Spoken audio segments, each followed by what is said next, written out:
LA County and the city of Pasadena are taking steps to help renters impacted by the recent fires. Is it enough?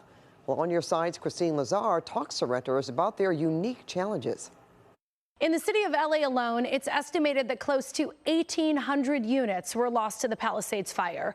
And we already know that the county has an affordable housing shortage of 500,000 units. This looks like a bombing. This looks like a bombed out building. Kate Alexandria's apartment above a business in Altadena was destroyed in the Eaton fire. It was small and nothing fancy, but it was her home.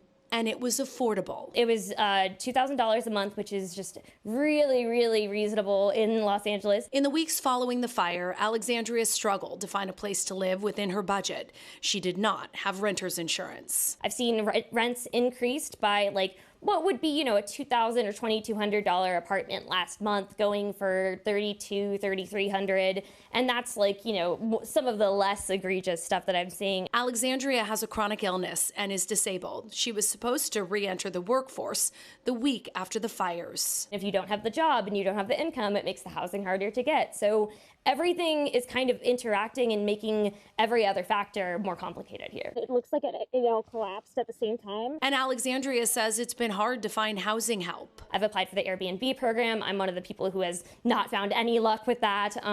I've applied for the LA 211 twice now, and I've gotten literally nothing. The fact that there's this push to go back to normal at the same time that me and so many other people who are really vulnerable are still houseless and being shuffled around is a really jarring juxtaposition there. Los Angeles had one of the worst housing crises in the nation prior to the fire.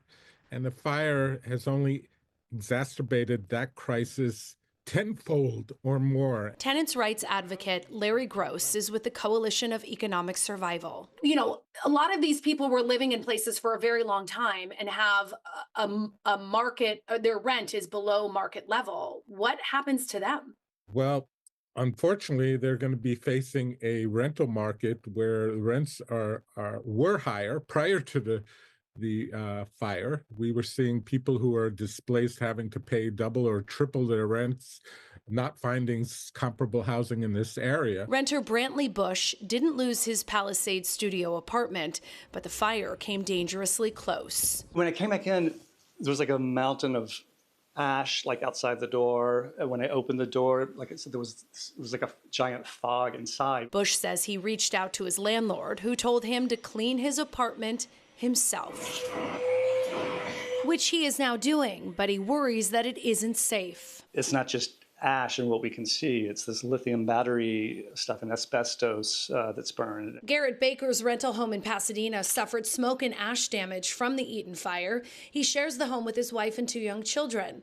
But when his landlord sent a crew to remediate the damage, the maids did not have the proper PPE with them and also had household vacuums with them. Baker says once he explained to the cleaning crew that it was a health hazard, they left. And when a second crew came, they were using a rag and bucket to clean all of my 3-year-old's toys, and there was just no way to know the extent of the damage that had been done by this possible contamination. So you're wondering if it's the best thing to just throw everything away. It's such a mind game to know if your house is safe and if the things in your home are safe for yourself or your kids. Gross says tenants can contact the housing department to have an inspector come out and check for code violations and health hazards at buildings that are still standing. Larry, in your expert opinion, how long are we going to be feeling the impact in the rental market of these fires? Unfortunately,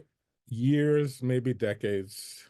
This has taken a huge chunk out of our housing stock, and many people are going to, unfortunately, feel the effects of this for many years. So would you say this is going to be almost as bad as what COVID did to renters?